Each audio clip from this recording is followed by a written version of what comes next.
She was a cleaning lady who helped an elderly woman who fell in the mall, while everyone else laughed and walked straight past. What she didn't know, the woman was the mother of the city's most powerful Mafia boss, and that single act of kindness would pull her into a dangerous world where she would have to prove she wasn't a threat, or die trying. The elderly woman hit the polished marble floor with a sound that made Marina's heart stop. Marina dropped the cleaning cart next to a decorative trash can and ran. Her worn sneakers squeaked against the gleaming floor of Galleria Vittorio, the kind of upscale mall where a single display window showcased items that cost more than her entire monthly salary. Behind her, she heard laughter. Ricardo, the security supervisor, snorted something about the woman probably being drunk at 2 in the afternoon. Patricia from the customer service team added that someone should call security before she sued the mall. Marina completely ignored them. The woman, small, silver-haired, dressed in an elegant navy blue coat, was struggling to get up, her face red with embarrassment. Her purse had scattered across the floor, lipstick, tissues and glasses everywhere. Marina knelt beside her, her voice gentle, asking her not to move, and asking if she was hurt. The woman looked at her, dark eyes tearing up. For a moment, Marina saw something in those eyes. Not fragility, but a sharpness that seemed out of place with the trembling hands. The woman murmured that she was fine, just clumsy. Marina carefully supported her elbow, bearing most of her weight. The woman smelled of expensive perfume and mint. Marina encouraged her with soft words as she helped her stand. From across the main corridor, Marcelo, the assistant manager, shouted loudly that if the lady was intoxicated, she would have to leave. Marina's jaw tightened. She firmly retorted that the lady wasn't drunk, that she had slipped on the freshly waxed floor that they themselves had ordered polished. Marcelo's face turned red, but he said nothing more. Marina guided the woman to a quiet bench near a jewelry store window, away from the curious stares of shoppers. She gathered the scattered belongings, gently placing them back in the purse. Marina said she would get water, and perhaps something from the food court, on her. The woman's eyes glistened. She commented that Marina was very kind. Marina smiled, responding that it was just human decency, nothing special about it. But the woman's expression suggested otherwise. She briefly touched Marina's hand, fingers cold, but grip surprisingly strong. She asked Marina's name, and she replied, "Marina Silva." The woman warmly thanked her. The midday rush ended. Marina's feet ached as she cleaned the corridors, half listening to Patricia and Ricardo gossiping about the crazy old lady who had stayed for 3 hours with a single cup of coffee from the food court, watching the movement through the window. Patricia speculated she was probably homeless, commenting about the shabby coat. Marina bit her tongue. The coat was Burberry, but there was no point arguing. At 4:47 p.m., while Marina was storing her cart in the employee's utility room, she heard the sound, low, rumbling, powerful, car engines, several of them. She walked to the main entrance and froze. 3 black SUVs, tinted windows reflecting the afternoon sun, had parked directly in front of the mall entrance. They weren't simply stopped. They were positioned in military formation, blocking the entrance. The mall fell silent. Men emerged from the vehicles, 6 of them, dressed in dark suits that probably cost more than Marina's rent. They moved with synchronized precision, no wasted movements. One of them, broad-shouldered with a scar across his eyebrow, opened the door and entered. Marcelo almost tripped running forward, mumbling apologies about the mall being about to close. The scarred man ordered them to lock the doors, his voice flat and final. Marcelo's face went white. Another man moved to the entrance and turned the lock. A third lowered the metal shutters of nearby stores. The cheerful afternoon light disappeared, replaced by the dim glow of fluorescent lights. Marina's pulse hammered in her ears. She looked at the bench near the jewelry store. It was empty. Ricardo whispered, his earlier arrogance completely gone, asking where she was. The side door opened, and the elderly woman returned. But she wasn't alone. Two suited men flanked her, but their posture was different. Protective, reverent, the woman's face had transformed. The trembling vulnerability had vanished, replaced by an expression of cold authority. She walked to the center of the main corridor and examined the staff with those sharp, dark eyes. She calmly said her name was Bianca Moretti. The name hit like a physical blow. Marina heard Patricia's sharp intake of breath, saw Marcello sway. Moretti. Everyone in the city knew that name. The Moretti family didn't just have connections, they were the connections. They owned politicians, judges, construction companies, ports. And at the center of it all was Lorenzo Moretti, a man whose name was spoken in whispers. This was his mother. Bianca continued, explaining that she had come to visit a mall her late husband used to frequent. She was an old lady. She had fallen, and she had learned something very important about the people who worked there. The front door opened again. The man who entered needed no introduction. Lorenzo Moretti was tall, perhaps 40 years old, with dark hair graying at the temples and eyes like black ice. He wore a charcoal suit that seemed sculpted to him.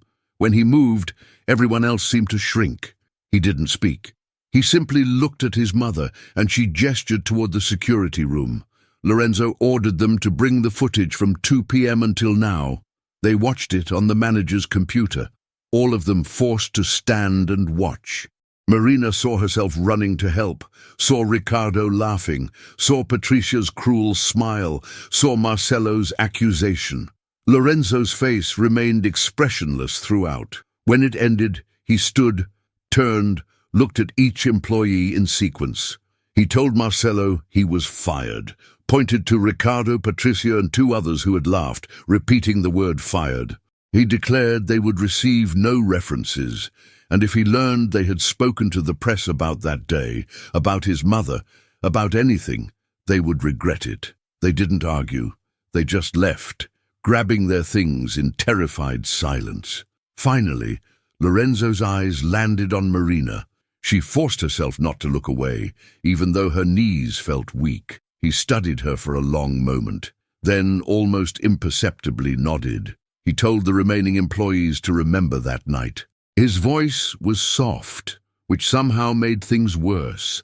Kindness was rare, cruelty was common, and they should carefully choose which one they wanted to show to strangers. He turned to his mother and offered his arm.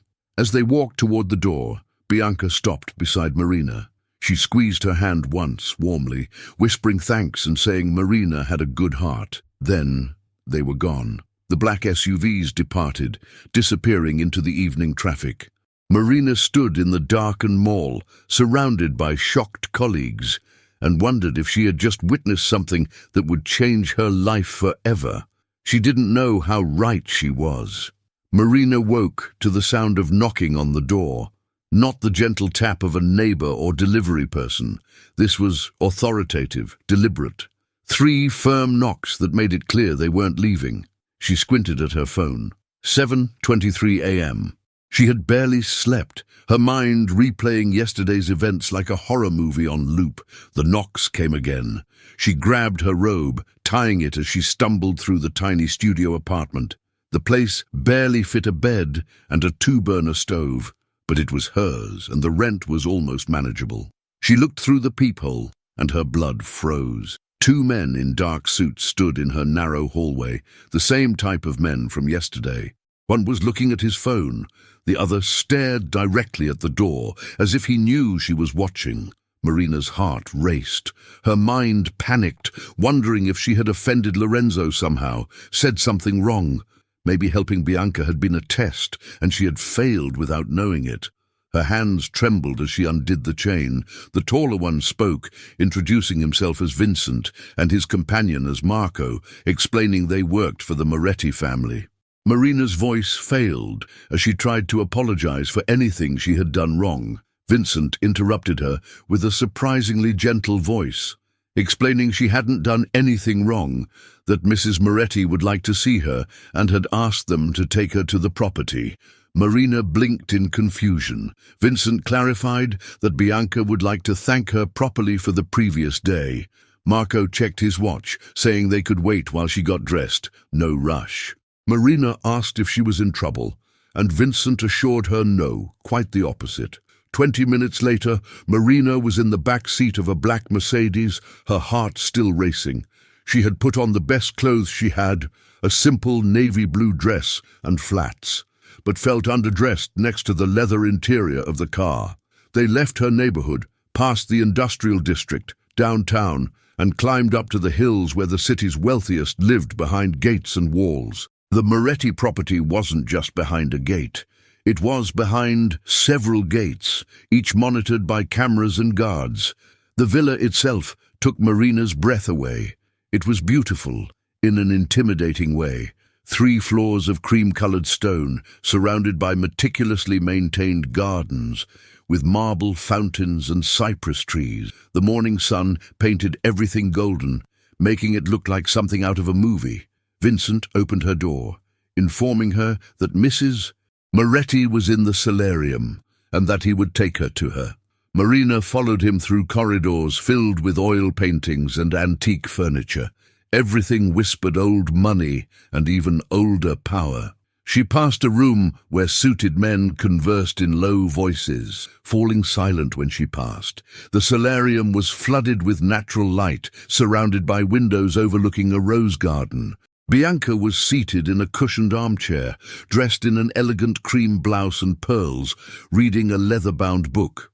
She looked completely different from yesterday's vulnerable woman on the mall floor. Bianca's face lit up upon seeing Marina. She set the book aside and stood, moving to embrace her, thanking her for coming. Marina admitted she didn't know she had a choice. Bianca laughed, a warm sound, assuring her she always had a choice, but was glad she had come. She gestured to the chair beside her, offering coffee or tea. Marina asked for tea, thanking her. A woman in a black uniform appeared, poured tea into delicate porcelain cups, and disappeared as quickly as she had arrived. Bianca studied Marina with those sharp eyes, observing that she was afraid. Marina admitted a little, saying all of this was very overwhelming. Bianca understood, commenting that her son could be intimidating, but assuring Marina she wasn't in danger. She explained that Marina had shown her kindness when everyone else showed contempt, and that in her world, that was rarer than diamonds. Marina felt her shoulders relax a bit, insisting Bianca didn't need to thank her, that anyone would have done the same. But Bianca's voice turned sharp as she contradicted, remembering the footage. Marina was the only one who helped, the only one who saw a human being instead of an inconvenience. Bianca set her cup aside, her expression softening.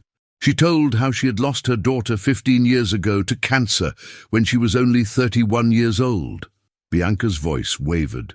Since then, that house had been cold. Her son was good to her but was busy, carrying the weight of the family. The staff was professional but distant. She was surrounded by people but felt alone. Marina's throat tightened.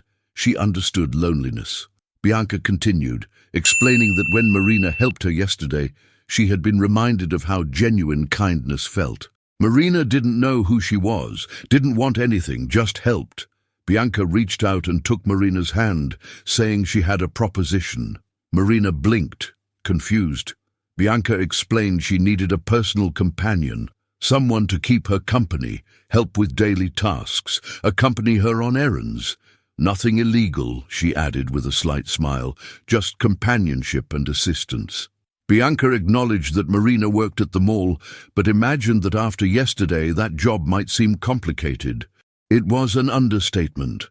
Marina had already received 7 messages from colleagues, each mixing curiosity with poorly disguised fear. Bianca continued, offering a temporary position of 3 months to start, with room and board included, plus a salary of $5,000 per week. Marina almost dropped her teacup. Bianca explained her preference for honest hearts over polished manners, saying Marina had the former and the latter could be learned. Bianca squeezed her hand, clarifying she wasn't asking for an immediate decision, but Marina should think about it. She would be safe there, comfortable, and Bianca promised she just needed a friend. Marina looked into Bianca's eyes and saw genuine loneliness there. Not manipulation, not a trap, just an old lady who had lost her daughter and found a moment of kindness in a stranger. Marina asked quietly if this was really just about companionship or if there was something else. Bianca smiled. A sad, knowing smile. She praised Marina's cleverness, admitting yes, it was about companionship, but also about trust. She needed someone around her who wasn't there because they feared her son or wanted family connections. She needed someone real. Marina thought about her studio apartment, her dwindling savings, the way her colleagues had looked at her yesterday, as if she were suddenly radioactive. She thought about the warmth in Bianca's eyes. She replied that she accepted. Bianca's smile could have lit the entire room, welcoming her to the family. Marina returned to Galleria Vittorio one last time to get her final payment and officially resign. She had promised Bianca she would start at the property in 2 days, giving her time to sort out her apartment and settle her affairs. The moment she walked through the mall doors, the whispers began. Someone muttered that there she was. The remaining staff, those who hadn't been fired, clustered near the food court, staring at her as if she were a circus attraction. Marina kept her head down, heading straight to the manager's office. Sarah, one of the newer customer service employees, stepped into her path, asking if she was really leaving them for the Morettis. Marina carefully responded that she had gotten a better opportunity, that was all. Sarah's laugh was sharp, saying everyone knew what kind of opportunity that was. Marina's stomach churned, asking what she was talking about. Sarah insisted she didn't need to pretend. Patricia appeared, arms crossed. Despite being fired, she had apparently come back just for this. She asked if Marina thought they were idiots, that she had helped the old lady and suddenly was getting private rides to their mansion, and that everyone knew what was really happening. Marina tried to deny it, but Patricia said loudly that she was sleeping with Lorenzo Moretti, and that was the only reason someone like her would be pulled into that world. Several customer heads turned. Heat flooded Marina's face. She protested it was insane, that she had barely spoken to him. Ricardo joined them, his expression bitter, blaming Marina for losing his job because she had to play hero and impress the Mafia boss's mother. Marina retorted, her patience exhausted, saying he lost his job because he was cruel to an elderly woman. That wasn't her fault. Patricia hissed that everything was fine until Marina showed up with her fake kindness act, and now some of them couldn't get jobs because the Morettis had blacklisted them. But Marina landed on her feet, and that was funny how it worked. Marina grabbed her check from the office and left without another word, her hands shaking. She didn't see Ricardo pull out his phone as she walked away. The next morning, Marina's phone was exploding with messages. Text after text from old friends, former colleagues, even her landlord, all sending the same link. She clicked with trembling fingers. The article had a headline about cleaning lady turned mistress, questioning who the mystery girl living at Villa Moretti was. The article was from City Secrets, a tabloid website known for half-truths and sensational headlines. But the photos were real. Grainy images of her getting into the Mercedes, being escorted to the property, even one of her and Bianca in the solarium, taken through the windows with a telephoto lens. The article painted her as a gold digger, a social climber who had seduced her way into one of the city's most powerful families. It claimed she was Lorenzo's secret girlfriend, that Bianca was just a cover story. Marina felt sick. Her phone rang with an unknown number.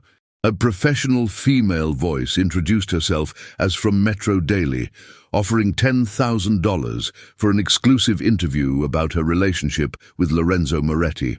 Marina tried to deny she had a relationship, but the woman increased the offer to $15,000. Marina hung up. 3 more news outlets called within the next hour. At the Moretti property, Lorenzo was in his office with the tabloid article open on his tablet. His advisor, Frank, a grey-haired man who had served the family for 30 years, stood before him. Frank informed that the leak came from the mall, that 3 different employees sold information and photos, and they had already identified them. Lorenzo asked what would be done, and Frank responded they were being encouraged to leave the city. The tabloid was more complicated, claiming journalistic freedom. Lorenzo set the tablet aside and ordered a complete background check on Marina Silva. Everything: financial records, family history, known associates, employment history. He wanted to know if she had ever even jaywalked. Frank asked if Lorenzo thought she was involved in the leak. Lorenzo responded that he thought his mother had taken a sudden and intense interest in a woman they knew nothing about. Lorenzo moved to the window, looking at the gardens where his mother and Marina were having tea. That made her either very lucky or very dangerous. Frank commented that his mother's judgment was usually sound. Lorenzo retorted that his mother was lonely, and lonely people made emotional decisions. He watched Marina laugh at something Bianca said, noting the timing was convenient. She appeared exactly when his mother needed someone, was perfectly kind, perfectly humble. Nobody was that clean. He ordered them to dig deep, but quietly, as he didn't want his mother to know. Lorenzo's jaw tightened as he declared that if that girl was manipulating his mother, if she was working for the Carbonis or the Russians or anyone else, they would find out. Frank assured him, but even as he said it, Lorenzo felt uneasy. He had built his position on reading people, identifying lies and manipulation from afar. However, when he looked into Marina's eyes at the mall, he had seen nothing but genuine fear and genuine kindness, which meant either she was exactly what she appeared to be, a near impossibility in his world, or she was the best actress he had ever encountered. Both options made him uncomfortable. That evening, Marina sat in her apartment, staring at her packed boxes. Her phone vibrated again, with another message from a number she didn't recognize, calling her a gold digger and expressing hope that Lorenzo would throw her out when he was done with her. It was the 7th hate message that day. She thought accepting Bianca's offer would solve her problems. Instead, she had entered a nightmare she didn't understand. Her phone rang. This time it was Vincent. He informed that Mrs. Moretti wanted to check on her, that she had seen the article. Marina's voice failed as she insisted she hadn't said anything to anyone, that she didn't know how they got those photos. Vincent reassured her with a calm, steady voice, saying they knew that and were handling it. Mrs. Moretti wanted her to know she was still welcome there and, in fact, preferred she come that night instead of tomorrow for her own safety. Marina asked about her safety, and Vincent explained that tabloids could be aggressive, that it was better if she was behind their gates. Marina looked around her tiny apartment, her entire life packed in 6 boxes, and made a decision. She said she would be ready in an hour. Vincent confirmed they would be there. As she finished packing, Marina caught her reflection in the bathroom mirror. She barely recognized herself. 24 hours ago, she was invisible. Now she was on tabloid websites, receiving death threats and moving into a mansion. Bianca had said wolves only bite what they fear. Marina was beginning to understand what that meant, and wasn't sure she was ready. The guest suite Marina received could fit her entire apartment inside it twice. Cream-colored walls, a 4-poster canopy bed with silk sheets, a marble bathroom with a soaking tub, and French doors that opened onto a private balcony overlooking the rose garden. Fresh flowers sat on the nightstand, white lilies that perfumed the air. Vincent informed from the door that her belongings would be brought up soon, and Mrs. Moretti requested her presence for breakfast at 8 a.m. when someone would come to fetch her. Marina thanked him. He nodded and left, his steps silent on the soft carpet. Marina sat on the edge of the bed and exhaled slowly. The mattress felt like a cloud. Everything there felt like the luxury she had only seen in magazines. Yet the silence was oppressive. She could hear her own heartbeat. Through the walls, she heard low voices, footsteps in the hallway. The property was alive with invisible activity, people moving with purpose through corridors she hadn't yet explored. She was being watched. She could feel it, not just by cameras, though she had counted 6 since arriving, but by people. Staff who glanced at her sideways, guards who tracked her movements. She was a stranger in a world that didn't welcome strangers. Marina barely slept that night. At 7:55 a.m., a soft knock announced Maria. An older woman with steel-grey hair pulled into a tight bun. She wore an impeccable black uniform and had the bearing of someone who had worked there for decades. Maria informed she would escort Marina to Mrs. Moretti. Marina followed her through corridors she didn't remember from before. The property was a labyrinth. Curves, staircases, and doors that all looked similar. Maria moved with the confidence of someone who could navigate it blindfolded. They passed a library where two suited men examined documents, a sitting room where a young woman was polishing silver with meticulous care. Everyone stopped to watch Marina pass, their expressions neutral, but eyes calculating. Bianca was in a sun-drenched breakfast room, porcelain plates and crystal glasses already set. She wore a soft lavender cardigan and smiled when Marina entered, commenting that there she was, and inviting her to sit, hoping she had slept well. Marina said the room was beautiful, which wasn't exactly an answer. They had breakfast, fresh fruit, croissants, perfectly scrambled eggs, while Bianca asked gentle questions about Marina's life, where she grew up, her parents, her dreams. Marina kept her answers honest but brief. She had grown up in a small town 3 hours north. Her mother had died when she was 19 from cancer, the same disease that took Bianca's daughter.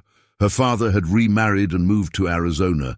She had come to the city chasing dreams of something more than the factory job waiting for her back home. Bianca said softly that Marina was alone, like her.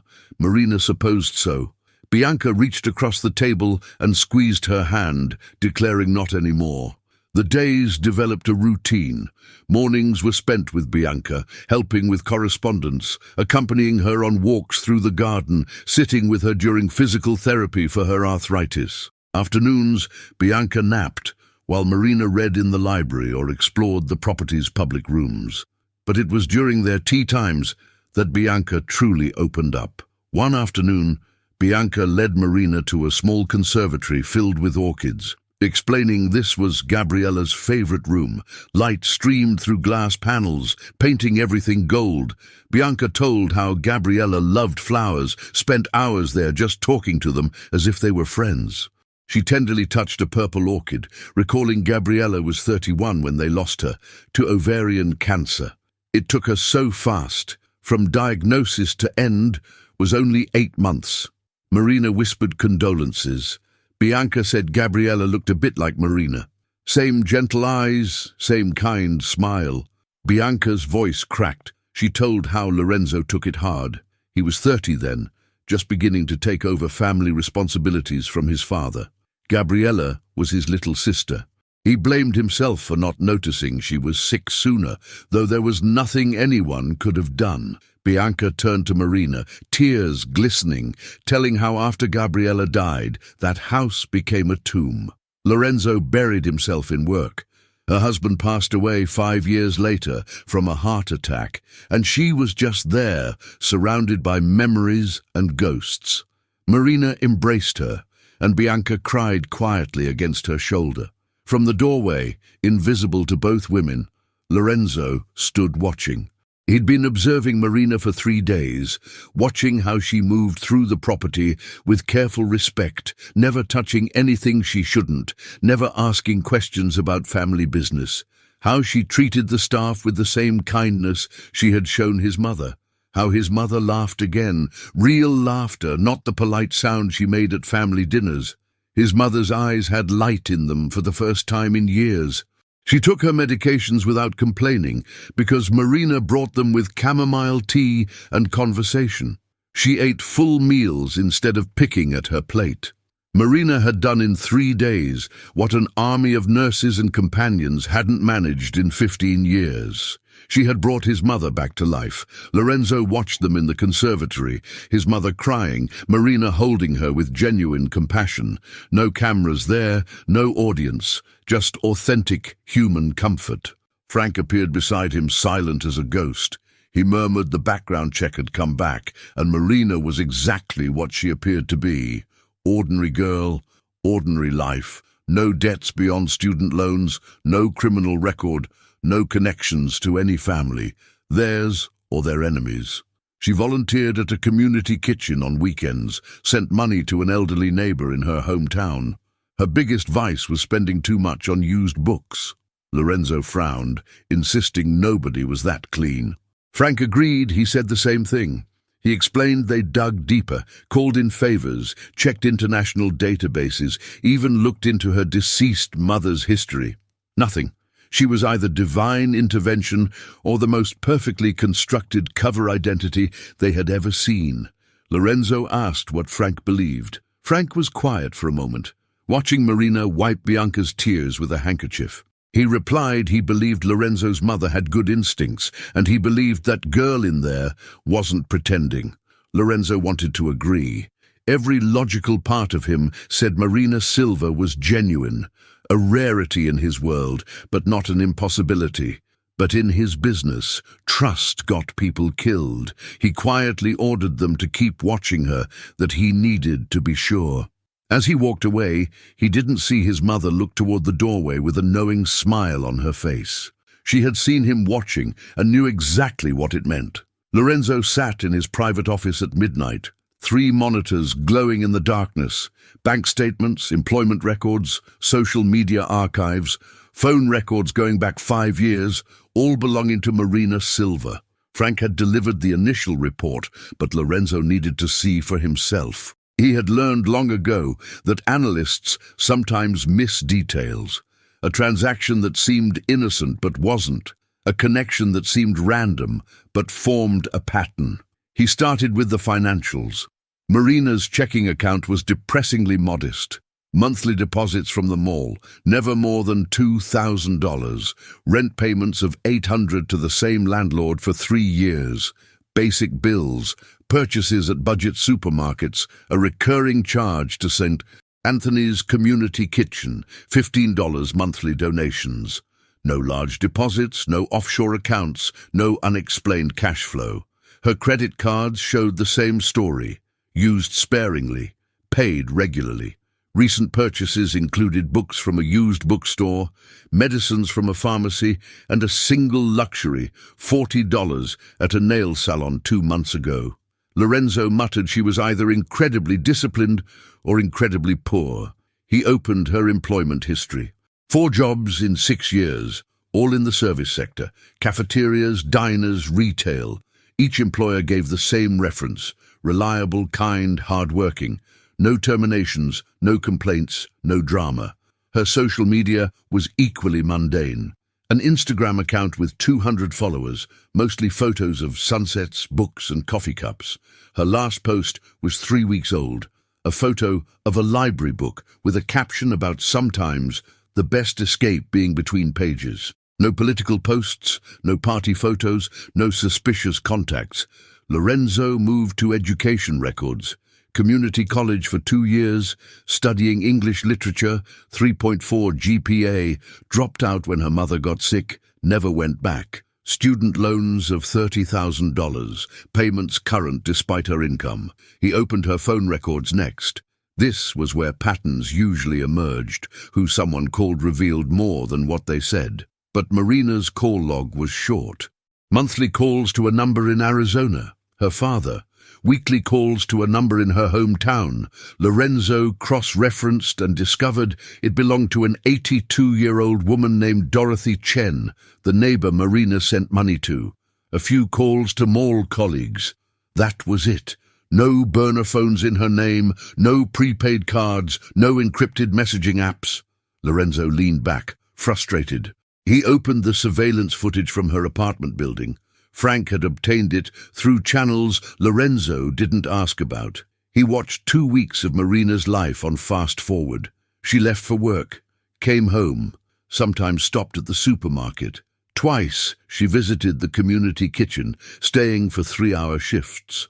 Once she went to a bookstore, browsed for an hour, bought nothing. She lived alone. No visitors, no secret meetings, no suspicious activity.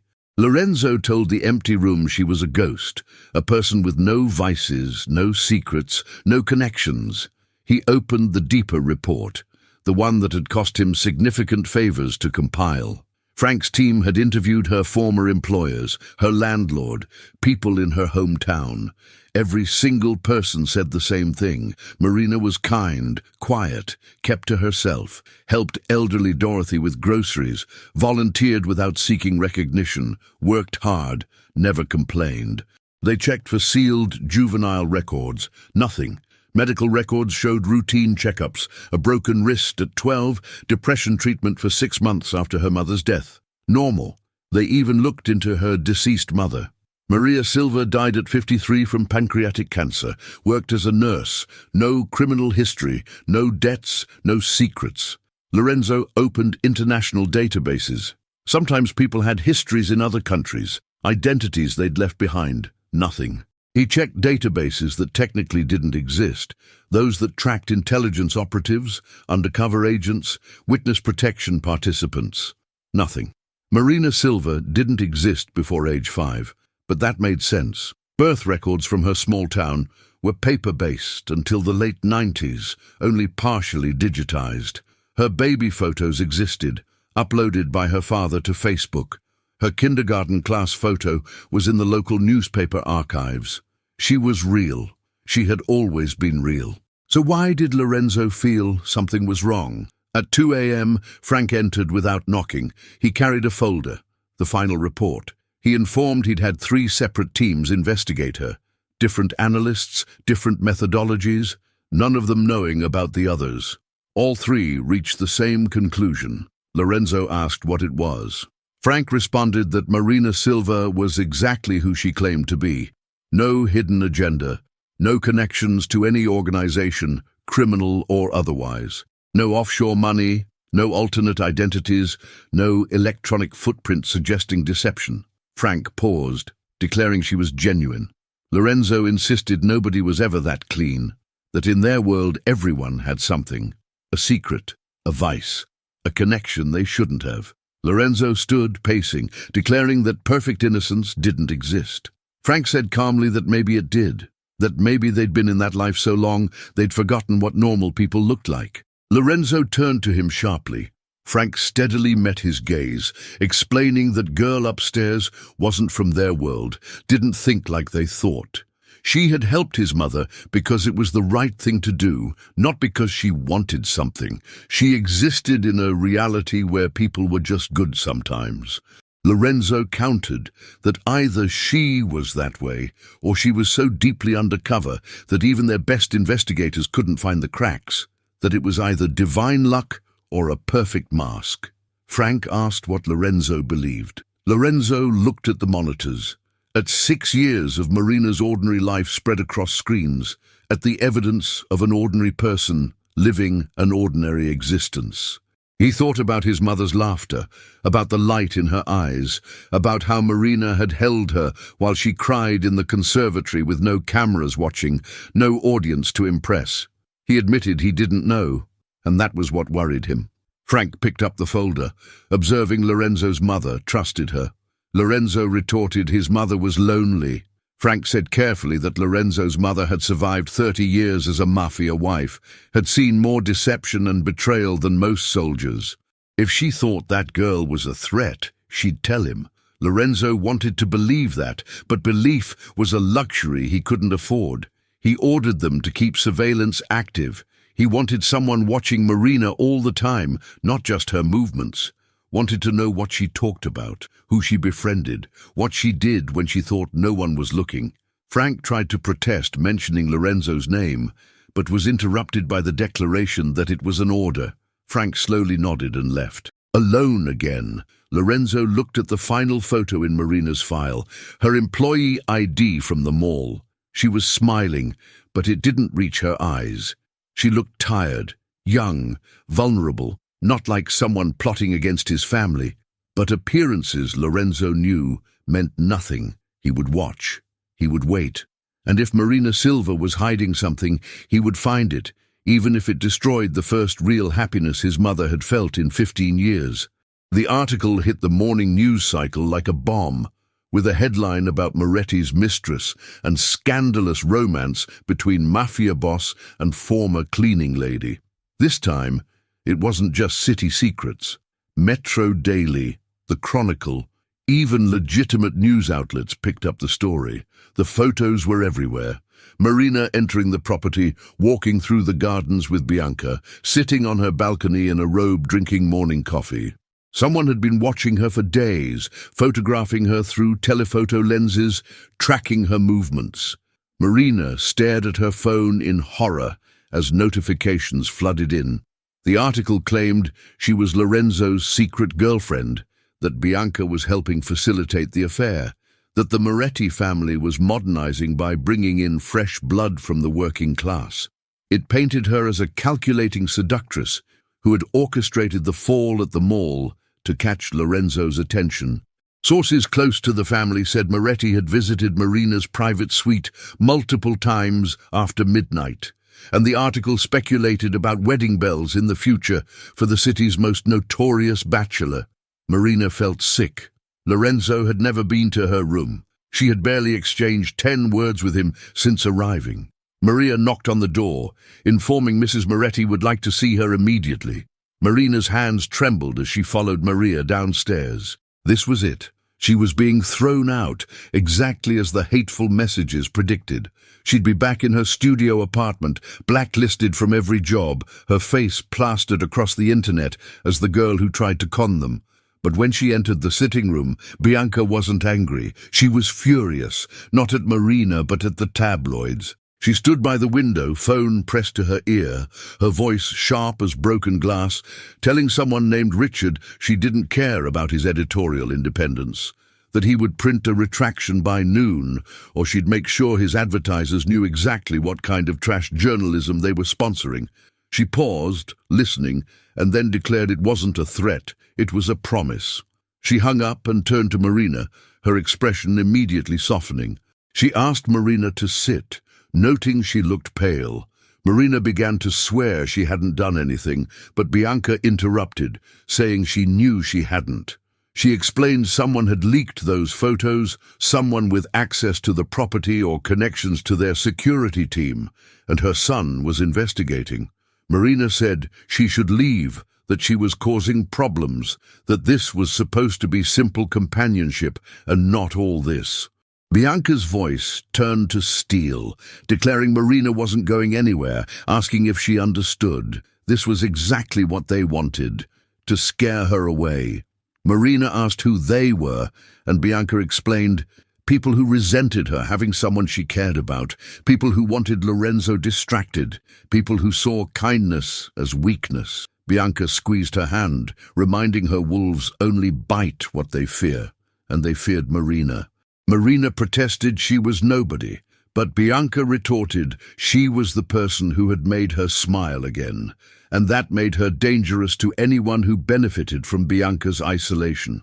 Bianca's eyes flashed, explaining her son had many advisors, many people whispering in his ear, and some of them preferred when she was sad and quiet, locked away in that house. Marina threatened that. Before Marina could respond, Lorenzo entered. He looked dangerous. His suit was perfect, his expression controlled, but something cold burned in his eyes. He carried a tablet which he placed on the coffee table. He declared without preamble they had found the source of the leaks. 3 different people sold information, 2 former mall employees and a freelance photographer who had been surveilling the property. Bianca asked if he had dealt with them. Lorenzo responded the photographer was being encouraged to relocate. The mall staff had signed non-disclosure agreements with significant financial penalties. Lorenzo's jaw tightened as he admitted the damage was done. Every news outlet in the city had run the story.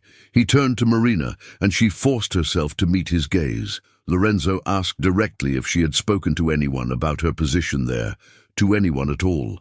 Marina replied no, that she hadn't even told her father, that he thought she was still working at the mall. Lorenzo studied her for a long moment, explaining those photos were taken with professional equipment from multiple angles, that someone had been watching her, watching that house for at least a week. Fear coiled in Marina's stomach.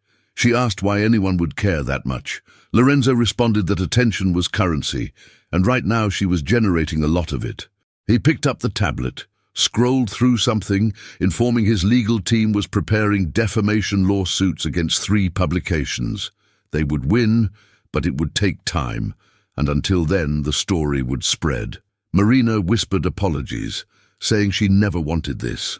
Lorenzo acknowledged he knew, his voice softening barely perceptibly, but clarified it wasn't her fault. However, he needed her to understand something. Once connected to that family, even tangentially, she became a target. People would try to use her, manipulate her to hurt them. Bianca protested sharply that Lorenzo was frightening Marina. He retorted she should be frightened, should understand what she'd walked into. Lorenzo looked at his mother, observing she was protecting Marina because she cared about her, and he respected that. But caring about someone in their world meant making them vulnerable. Bianca's voice rose, asking what he was saying, that she should send Marina away, that she should be alone again, because it was safer. Lorenzo responded, he was saying they needed to be careful. The tension between mother and son was thick enough to cut. Marina felt trapped between them, Bianca's fierce protection and Lorenzo's cold pragmatism. Bianca announced she would make a public statement that day, that she would tell them exactly who Marina was, her companion and friend, making it clear anyone spreading lies about her was spreading lies about her. Lorenzo tried to protest, calling her mama, but she interrupted, declaring she wouldn't hide, wouldn't let them drive away someone who mattered to her. Bianca stood, regal despite her small stature, ordering him to call his PR team. They would do it her way. Lorenzo sighed, but nodded, saying he would arrange it. After he left, Bianca turned to Marina. Her expression was gentle, but her words were firm. She said Marina needed to decide if she could handle this. The attention, the scrutiny, the danger of being connected to them. She held Marina's face, clarifying she wouldn't think less of her if she chose to leave, but if she stayed, she needed to be strong, and asked if she could do that. Marina thought about her empty apartment, her dead-end job, her lonely existence. Then she thought about Bianca's laughter, the warmth of having someone who cared, the feeling of mattering to another human being. She replied she could be strong. Bianca smiled, saying that was good because the wolves were circling and they needed to show they didn't scare easily. The formal dining room could seat 20 people. That night there were 15, and Marina felt every single pair of eyes on her. Marina whispered to Bianca as they entered that she hadn't told her this was a family dinner. Bianca admitted if she had, Marina would have been too nervous, squeezing her arm and asking her just to be herself. That was all she asked. The table was set with porcelain so delicate it looked like it would shatter if you breathed wrong. Crystal wine glasses caught the candlelight. Everything screamed old money and even older traditions. Lorenzo sat at the head of the table, his expression unreadable. Around him sat men and women in expensive clothes, all bearing the same sharp intelligence in their eyes. This was the Moretti family, not just blood relatives, but the inner circle. Bianca announced to everyone that this was Marina Silva, her companion and friend. The silence that followed was deafening. A woman in her 60s, with silver hair and cold blue eyes, spoke first, commenting, it was unexpected and Bianca hadn't mentioned she'd hired new staff. Bianca corrected that Marina wasn't staff, she was her guest. The woman, Claudia, Lorenzo's aunt, Marina realized, smiled, but it didn't reach her eyes, asking forgiveness. Her gaze swept over Marina's simple black dress as she gave her welcome. A younger man beside Claudia leaned forward. He was maybe 30, handsome with sharp features, wearing a suit that probably cost more than any car Marina had ever owned. He introduced himself as Marco Moretti, Lorenzo's cousin. His smile was warmer than his mother's, but something calculating lurked behind it. He commented so she was the famous cleaning lady, that the whole family had been talking about her. Lorenzo uttered Marco's name in a warning tone, asking what he was doing. Marco defended himself, saying he was just being friendly, raising his wine glass toward Marina and observing it wasn't every day someone went from cleaning floors to dining with the Morettis. Bianca said sharply that was enough. Dinner was served, multiple courses, each more elaborate than the last. Marina tried to follow Bianca's lead on which fork to use, which glass was for which wine. She felt like an imposter playing dress-up in someone else's life. Conversation flowed around her, business talk disguised as casual chat, references to people and places Marina didn't know, inside jokes from decades of shared history. During the third course, Claudia said with a voice sweet as honey that Bianca told her Marina worked at the mall, asking how long she'd been there. Marina replied 2 years. Claudia asked about before, and Marina listed cafeteria, retail store, various places. Claudia commented she was a woman of many talents, dabbing her mouth with a napkin and asking if Marina had always aspired to work in service industries. The subtle emphasis on service made Marina's cheeks burn. Marina replied evenly she aspired to pay her rent, that not everyone had trust funds. Several people sharply inhaled. Marco laughed. Lorenzo's expression didn't change, but something flickered in his eyes. Claudia's smile froze, commenting how refreshingly candid Marina was. Bianca said proudly, Marina spoke her mind, that it was one of the things she loved about her. Claudia replied clearly, suggesting perhaps in their circles discretion was valued more than candor. Marina retorted that in her circles honesty was valued more than pretending. The tension was thick enough to choke on. A younger woman, Isabella, someone's wife, tried to change the subject, commenting about Bianca's roses being beautiful that year and asking if Marina had been helping with the garden. Bianca confirmed yes, that Marina had a green thumb. The conversation shifted to safer topics, but Marina felt Claudia and Marco watching her throughout the meal, assessing, calculating. After dinner, as coffee was served in the sitting room, Marina excused herself to use the bathroom. She needed a moment to breathe, to escape the suffocating weight of judgment. She was washing her hands when she heard voices in the hallway, low, angry whispers. She recognized Claudia's voice saying it was ridiculous, that Bianca had completely lost perspective. Marco replied she was lonely, suggesting his mother let Bianca have her charity case. Claudia insisted it wasn't about charity, asking Marco to look at how Lorenzo watched that girl, accusing Bianca of using Marina to manipulate him. Marco asked if she thought so, and Claudia said she knew. She explained Bianca had been trying to soften Lorenzo for years, make him less focused, and that girl was just another tool. If Lorenzo started listening to her, started making emotional decisions, they would lose influence, Marco completed. He observed the Donatellis had been waiting for Lorenzo to show weakness, and if the family thought he was distracted by some cleaning lady, that would be exactly it.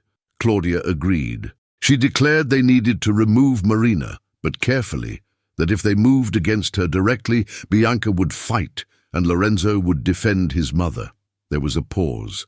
Then Marco asked, what if Marina wasn't what she seemed? Claudia questioned what he meant. Marco suggested, what if she was working for someone, the Carbones perhaps, or the Russians, plant her close to Bianca to get family secrets? Marco's voice grew excited as he continued, if they could prove she was a mole, Lorenzo would remove her himself, and Bianca couldn't protect her. Claudia slowly agreed they needed evidence. Marco suggested evidence could be arranged. Claudia commented it was risky, that if they were caught. Marco interrupted, saying they wouldn't be, that he would handle it. Claudia's voice was firm, as she declared he should give her 3 days. That girl would be exposed, arrested, or dead. Either way, she'd be gone. Their footsteps receded. Marina stood frozen, her heart hammering. She had just overheard a conspiracy to frame her, possibly kill her, and she had no proof, no recording, nothing but her own ears. Who would believe her?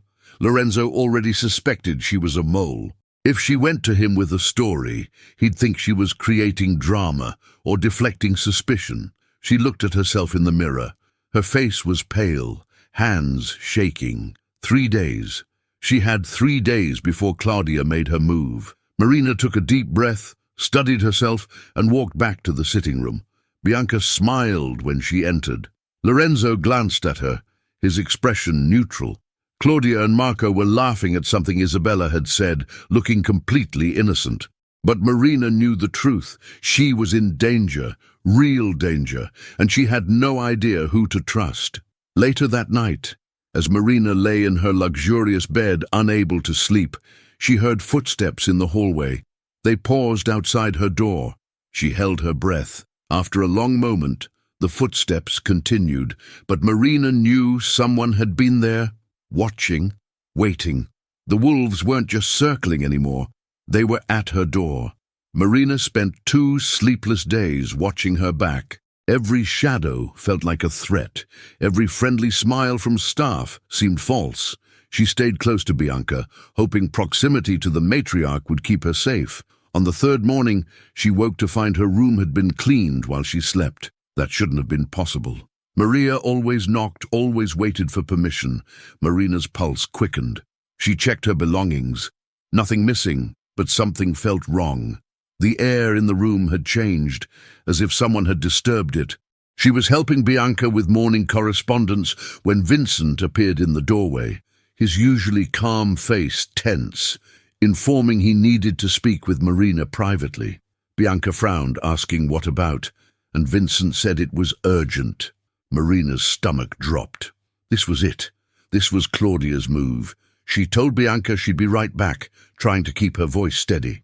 She followed Vincent down the hallway, but instead of going to her room, he led her to the East Wing, Lorenzo's office.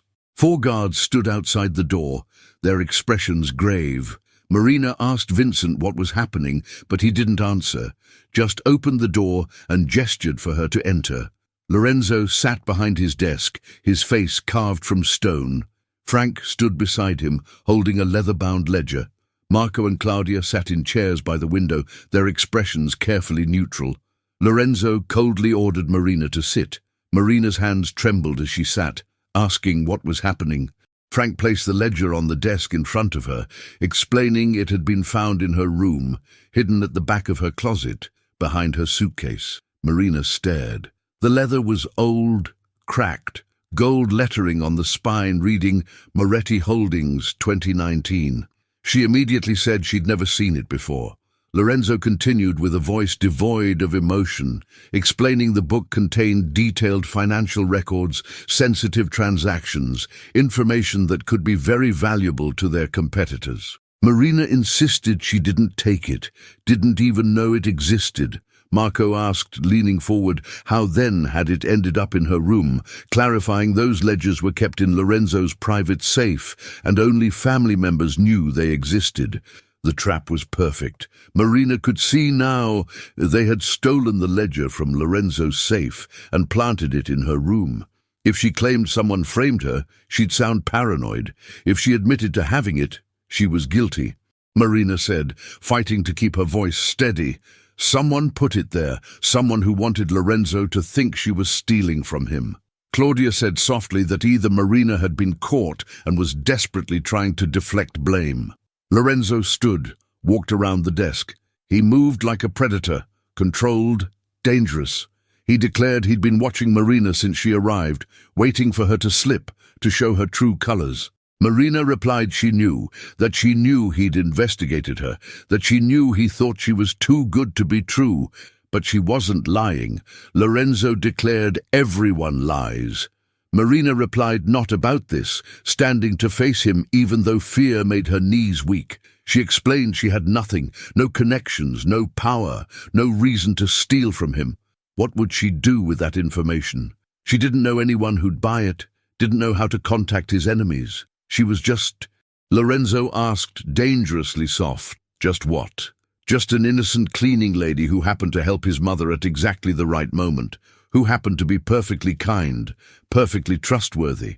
Marina replied yes, tears burning in her eyes, admitting she knew how it looked, that she knew it seemed impossible, but some people were just good, that some people helped others without hidden motives. Regretting his world had made him forget that. For a moment, just a moment, something flickered in Lorenzo's eyes, doubt perhaps, or regret.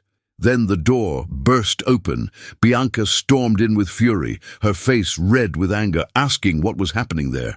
Lorenzo tried to say it didn't concern her, but Bianca retorted of course it did, that he was interrogating her friend without her present. Frank said calmly they'd found stolen property in her room. Bianca asked if they really had, turning to Claudia and Marco and commenting how convenient. asking who exactly discovered that ledger. Marco shifted uncomfortably, explaining the cleaning staff reported it. Bianca accused them of lying, pulled out her phone, tapped the screen several times, then turned it toward Lorenzo, explaining she'd installed private security cameras in Marina's room 3 days ago after the dinner, because she suspected someone might try exactly something like this. Blood drained from Claudia's face. Lorenzo took the phone, his expression darkening as he watched the footage. Marina could see the screen from where she stood, grainy but clear video of her room, a timestamp showing 4:47 that morning. The door opened. Marco silently entered carrying the ledger. He moved quickly to the closet, pushed a suitcase aside and placed the book behind it. Then he left, closing the door silently. The silence in the office was deafening. Lorenzo's voice when he spoke was colder than ice, ordering Marco to explain. Marco's face had gone from confident to terrified in seconds. Stuttering it was. Claudia stood, her composure finally cracking, ordering Marco not to say anything without a lawyer. Lorenzo observed Claudia had helped him plan this. It wasn't a question, it was a statement of fact. Claudia lifted her chin, declaring she was protecting the family. That girl was a distraction, that Lorenzo was the head of the family and couldn't afford to be soft, to let his mother's emotional attachments cloud his judgment. Lorenzo's voice ordered them out, barely above a whisper, but carrying the weight of absolute authority, saying both should leave that house right then. Lorenzo tried to protest, but he interrupted, declaring they had tried to frame an innocent woman, stolen from his private safe, manipulated his mother's trust. Lorenzo stepped closer to his aunt, his presence overwhelming, saying they were lucky he didn't do worse. They had 1 hour to leave the property, and after that they weren't family anymore, they were trespassers. Marco looked like he might cry. Claudia's face twisted with rage, but she knew better than to argue. They left without another word, the door closing behind them with quiet finality. Lorenzo turned to Marina. For the first time since she'd met him, she saw genuine emotion in his eyes. Regret, shame. He tried to begin saying her name, pausing and seeming to struggle with words, admitting he was wrong, that he should have trusted his mother's judgment, that he should have trusted her. Marina's legs finally gave out. She sank into the chair, shaking. Bianca was at her side immediately, wrapping her in a fierce embrace, repeating she was safe now. Lorenzo apologized again, saying he'd let suspicion blind him to the truth, that it wouldn't happen again. Marina looked at him through her tears, saying he was protecting his family, that she understood. Bianca said fiercely Marina was family, that she was family, and Lorenzo should remember that. Lorenzo slowly nodded, promising he would. For the first time, when Lorenzo looked at Marina, she didn't see suspicion. She saw trust, and something more, something that made her breath catch. Respect. The property transformed over 3 days. Workers arrived in trucks carrying tables, chairs, lighting equipment. The grand ballroom, a space Marina didn't even know existed, was opened for the first time in years, its chandeliers cleaned until they sparkled like diamonds. Marina asked as she helped Bianca review seating arrangements what exactly the gathering was for. Bianca simply responded it was politics, that Lorenzo was consolidating alliances. After the incident with Claudia and Marco, he needed to show the family was still strong, united. Bianca looked at Marina, clarifying he wanted to introduce her properly, show everyone she was under their protection. Marina asked if that wouldn't make her more of a target. Bianca replied she was already a target, that this made her too expensive to touch, squeezing her hand and asking her to trust her. The guest list was staggering. 30 families, some allies, some neutral, even 2 rival organizations coming under flags of truce. Marina recognized names from news reports about organized crime, though none of it had been proven. She noticed the Carbones were coming, staring at the list and asking if they weren't Moretti enemies. Bianca explained that's why they were seated far from the Russos, who were their friends, smiling and clarifying it was a delicate dance, that everyone stayed civil because the cost of violence there would be too high. Marina threw herself into helping organize. At first, The property staff was wary. She was still the outsider, the cleaning lady who had somehow gained the family's favor. But as she worked alongside them, double-checking place settings, coordinating with caterers, handling last-minute crises, something shifted. Maria, who had been coolly professional for weeks, actually smiled at her, praising Marina had a good eye for detail. Marina replied, adjusting a centerpiece, that she'd worked enough places to know what made service flow smoothly. By the evening of the gathering, the staff treated her with genuine respect, not as an equal perhaps, but as someone who'd earned her place through work rather than manipulation. The ballroom glowed with warm light. Guests arrived in expensive cars, dressed in designer gowns and tailored suits. Marina wore a midnight blue dress Bianca had insisted on buying her, simple but elegant, with a high neckline and long sleeves. Bianca said Marina looked beautiful, adjusting her hair and reminding her to stay close to her that night, that those people were sharks and would test her. Lorenzo appeared in a black tuxedo, looking every inch the powerful boss. His eyes swept the room, cataloguing threats and allies with the efficiency of a military commander. When his gaze landed on Marina, he nodded slightly, the closest thing to approval she'd seen from him. The evening unfolded like a carefully choreographed play. Conversations happened in corners, deals whispered over champagne. Marina stayed at Bianca's side, meeting dozens of people whose names blurred together. Anthony Carbone, head of the Carbone family, was tall and silver-haired with a smile that didn't reach his eyes. He commented, so she was the famous Marina, the girl who saved their dear Bianca from the cruelty of the mall staff. Marina carefully said she just helped someone who needed it. Carbone studied her like a specimen under glass, commenting it was an interesting choice by Bianca, very unexpected. Bianca coolly replied the best things usually were. As the night wore on, Marina found herself relaxing slightly. The gathering was tense, but controlled. Nobody made overt moves. The peace, however fragile, held. At 10:47 p.m. she was standing near the bar, getting Bianca a glass of water when she saw it. A glint from outside, just a flash, caught by the chandelier light, something reflecting on the hillside beyond the garden. Her blood turned to ice. She'd grown up in hunting country. Her father had taught her to shoot when she was 12. She knew what a scope reflection looked like. Her eyes snapped to the windows. The ballroom had floor-to-ceiling glass panels overlooking the garden. Beautiful and, she now realized, strategically terrible. Bianca was standing near the center window, laughing at something a guest had said. She was perfectly positioned, perfectly exposed. Marina didn't think. She ran. Someone called her name, but she didn't stop. She sprinted across the ballroom, her heels clicking against marble. Guests turned to stare. Lorenzo's security team started moving toward her. Bianca saw her coming, her expression shifting from surprise to confusion, beginning to ask what was happening. Marina hit her like a football player, tackling her to the ground just as the window exploded. The crack of the gunshot came a split second after the glass shattered. The bullet passed through the space where Bianca's head had been, embedding itself in the opposite wall. Screams erupted. Guests dove for cover. Security swarmed with drawn weapons. Marina lay on top of Bianca, both covered in shattered glass, her ears ringing from the shot. She gasped for Bianca to stay down and not move. Lorenzo appeared above them, his gun drawn, his face transformed into something terrifying. He roared to get them out of there, to lock it down, that nobody leaves.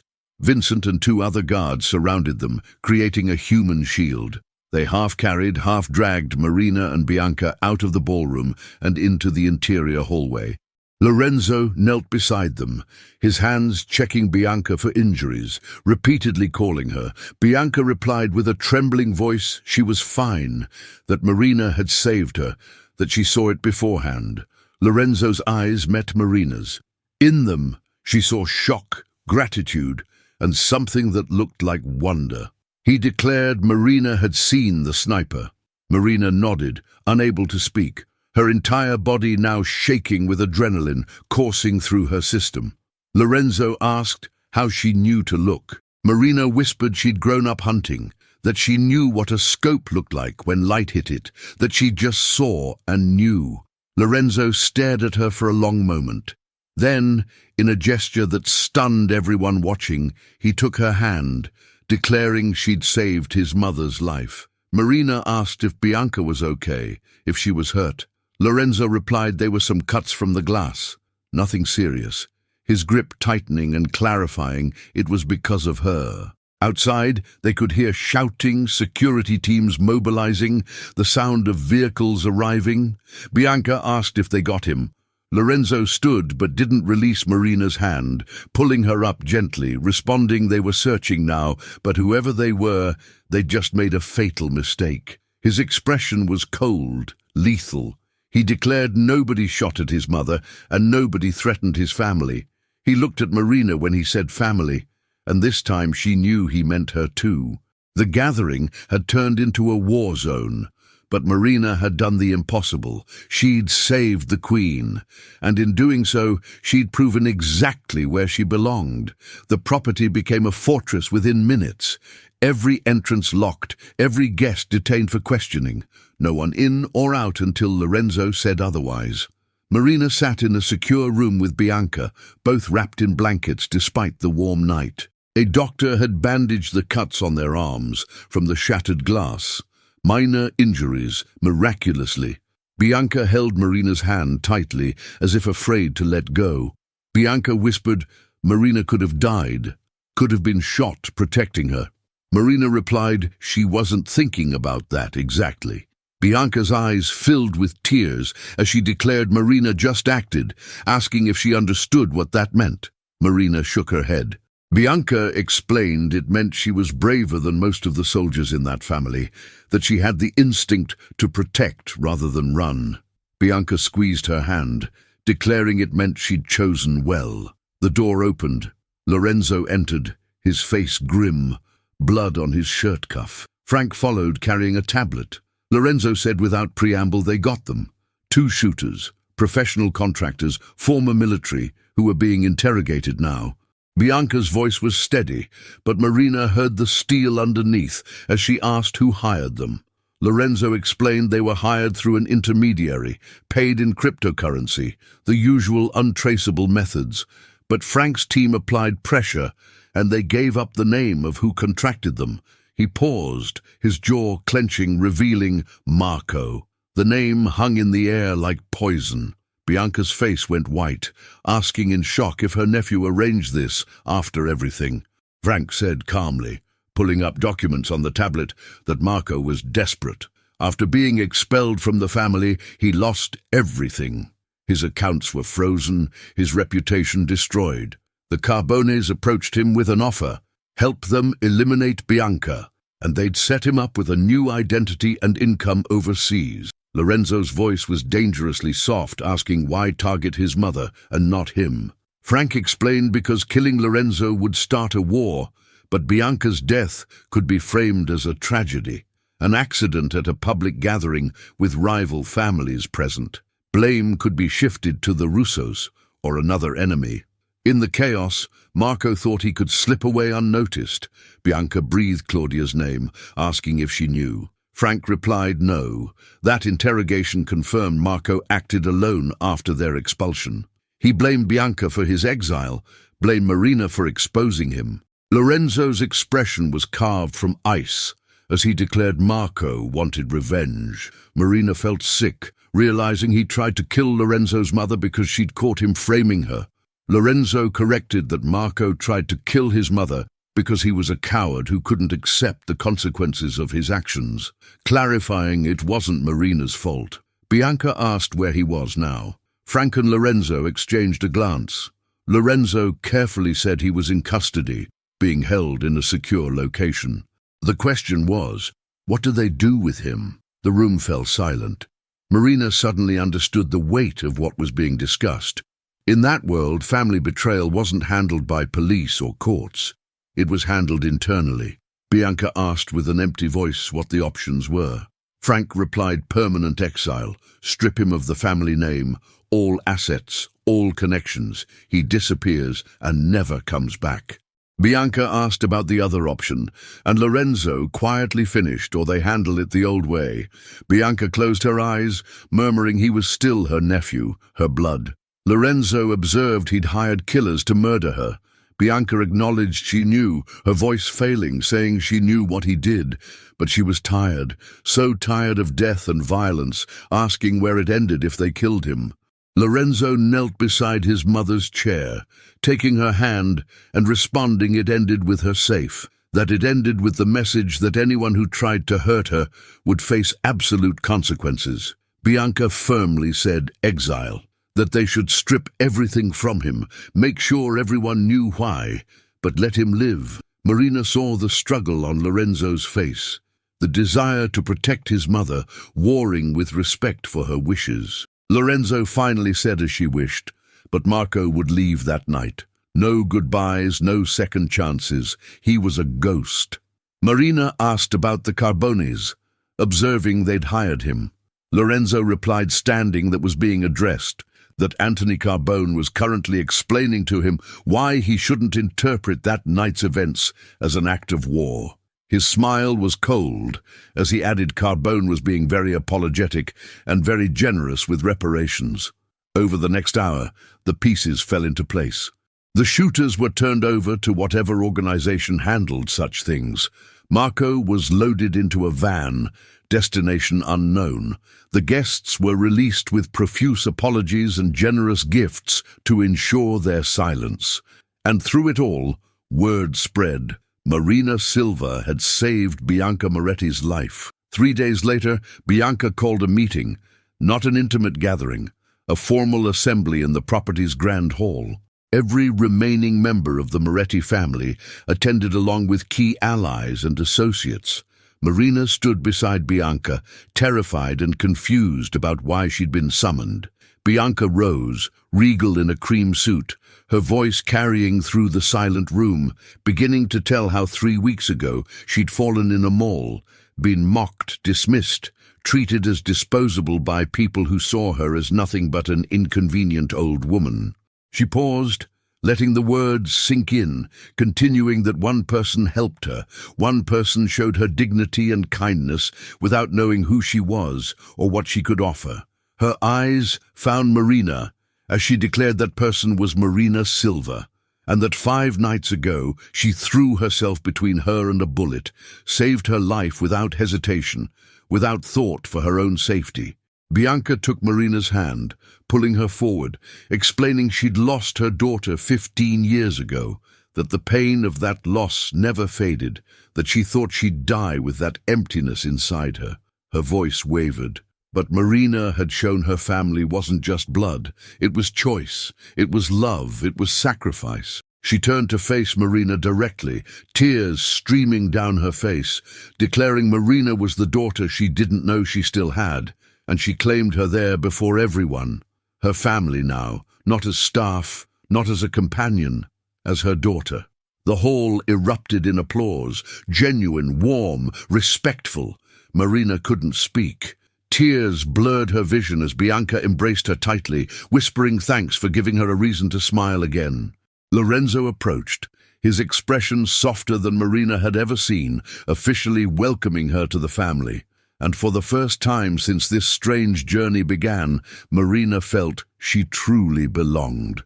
The story spread through the city's underworld like wildfire. The cleaning lady who saved the Queen. Within days, Marina's name carried weight in circles she never imagined entering.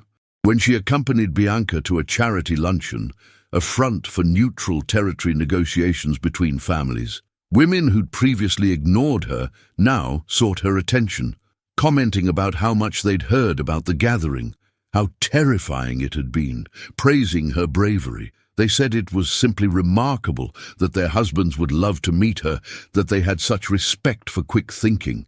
Marina found it surreal. She was the same person who cleaned floors and emptied trash cans. Yet now, these wealthy, powerful people treated her as if she mattered, not because of money or connections, but because she'd proven herself when it counted. The gossip columns also changed their tune. no longer Moretti's mistress, but Bianca's guardian angel and the woman who earned her place. But it was the private shifts that most affected Marina. She was in the library one evening, curled in a leather chair with a book, when Lorenzo entered. He rarely sought her out directly. Their interactions had been polite but distant since the gathering. Lorenzo gestured to the chair across from her, asking if he could sit.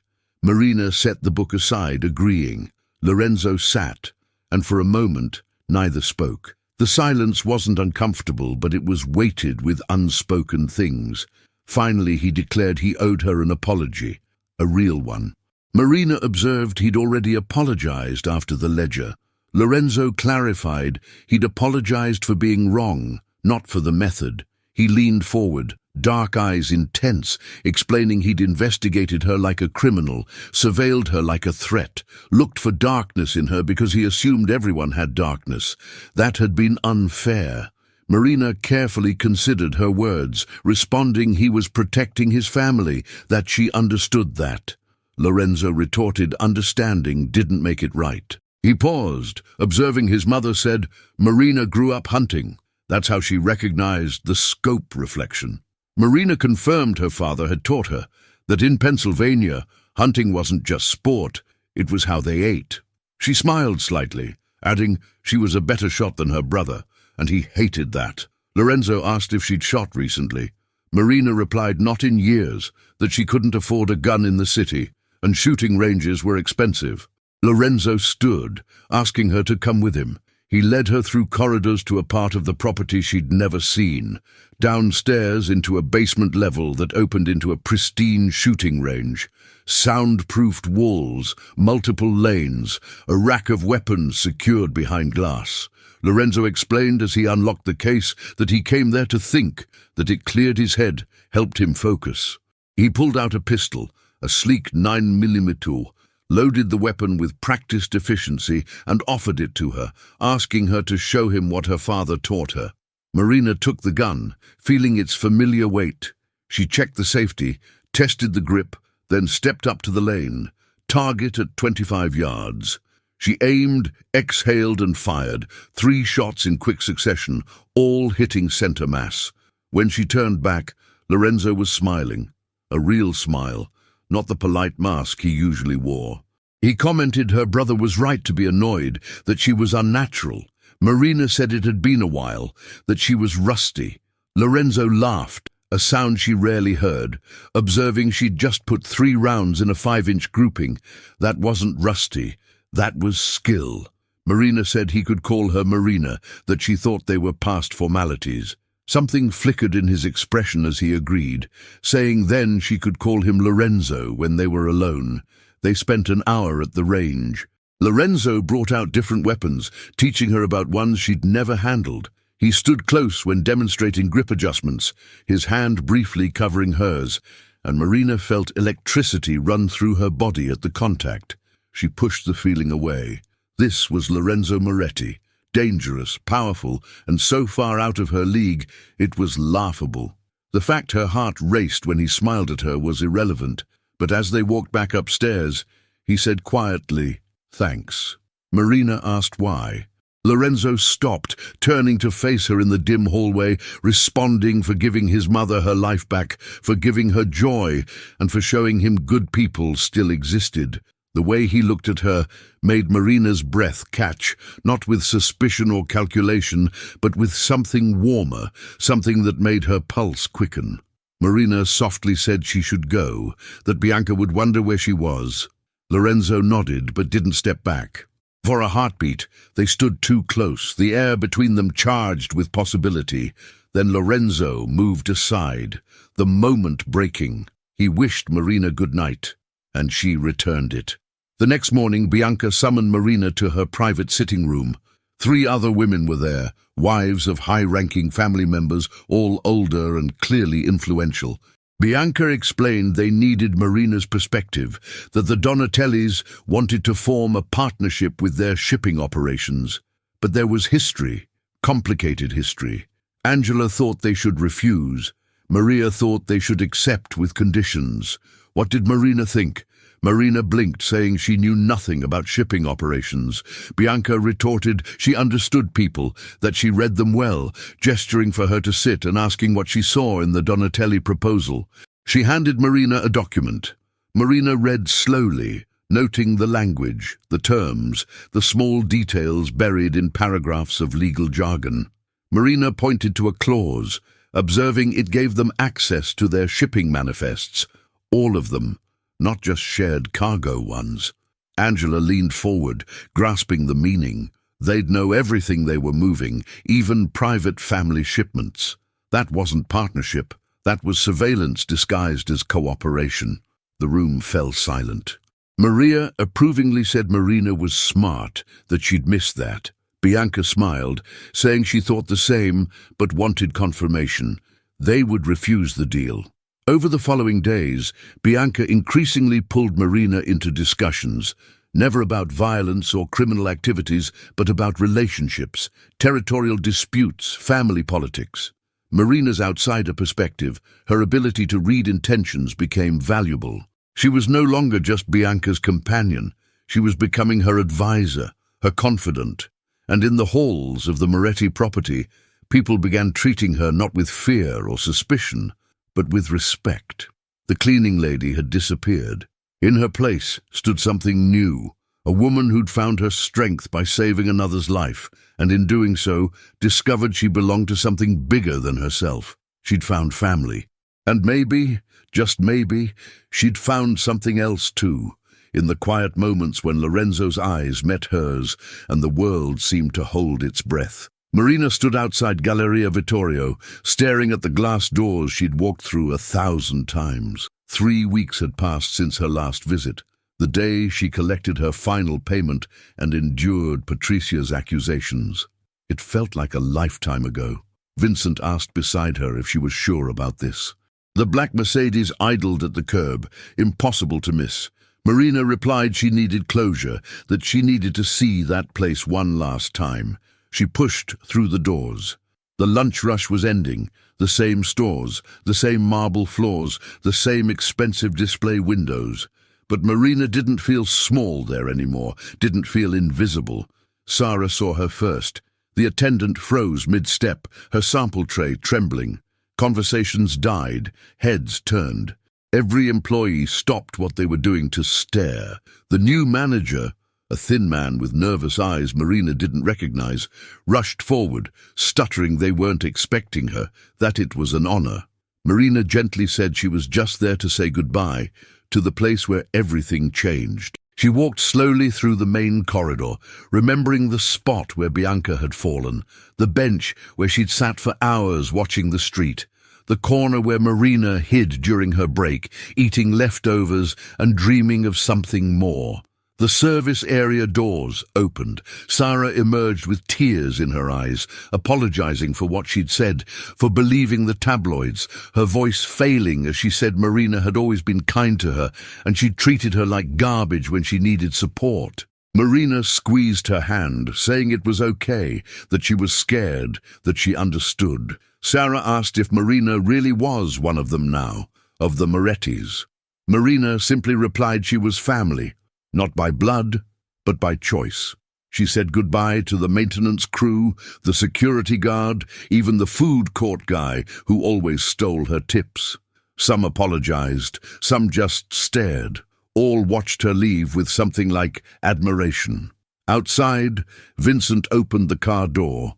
3 black SUVs had joined the Mercedes, an escort befitting her new status. As they drove away, Marina looked back one last time at Galleria Vittorio.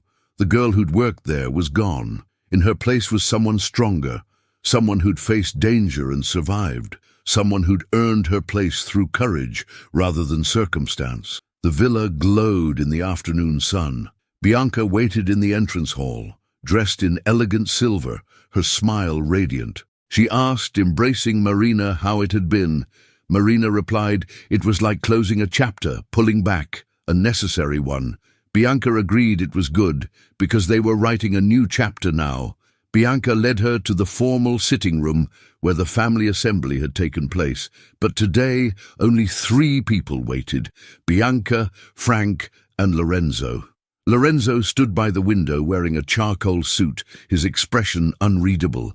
When Marina entered, he turned, walking toward her, and something in his formality made her nervous. He declared that in recent weeks she'd proven herself in ways he didn't think possible, that she'd shown loyalty, courage, and integrity in a world where those qualities were rare. He stopped in front of her and his voice softened, saying she'd saved his mother's life, that she'd given her joy when he couldn't, that she'd reminded him good people existed. He paused, seeming to struggle with emotion, explaining he could never repay that debt, but wanted her to know she'd always have a place there, always protected, always family. Marina whispered thanks. Lorenzo then did something unexpected. He pulled her into a brief, tight embrace, the kind reserved for trusted family, not employees. He said quietly, "Just for her, thanks for everything." When he released her, Bianca stepped forward, officially naming Marina Silva her permanent confidant and personal advisor. Not as staff, but as family. She would have an annual income, full access to family resources, and a voice in matters affecting their household. Bianca's eyes glistened as she declared, most importantly, she'd have her love always. Frank handed Bianca a velvet box. Inside was a delicate gold necklace with a small pendant, the Moretti family crest. Bianca explained as she fastened it around Marina's neck that it had belonged to her daughter, and now it belonged to Marina, asking her to wear it with pride. Marina touched the pendant, overwhelmed, saying she didn't know what to say. Bianca asked her to say she'd stay, that she'd keep being exactly who she was. Marina promised she would. That evening, Marina stood on her balcony, watching the sun set over the city. The skyline glittered gold and orange, millions of lights beginning to flicker as darkness approached. From up there, she could see the streets where she'd struggled, the neighborhoods where she'd worked minimum-wage jobs and counted pennies, the world that had once seemed so vast and indifferent. She touched the pendant at her throat, feeling its weight. 10 days ago she was nobody, a cleaning lady living paycheck to paycheck, invisible to everyone around her. Today, she was family to one of the city's most powerful organizations, but the strangest part, she hadn't changed. She was still the same person who'd helped an old lady off the floor because it was the right thing to do. Still, the girl who believed in kindness over cruelty, compassion over convenience. She hadn't chased power, hadn't manipulated or schemed. She'd simply been good, and somehow that had been enough. The balcony door opened behind her. Lorenzo stepped out, 2 wine glasses in hand.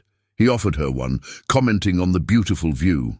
Marina agreed it was. They stood in comfortable silence, watching the city breathe. Lorenzo asked what she was thinking. Marina smiled, replying kindness was more powerful than she'd ever imagined.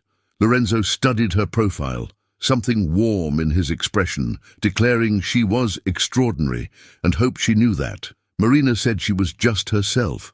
Lorenzo replied, "Exactly." The city stretched before them, full of possibility, full of life. Marina had started this journey trying to survive. She'd ended finding something far more valuable, a family, a purpose, and the knowledge that one moment of compassion could change everything. She hadn't chased power. Kindness had led power to her, and that made all the difference.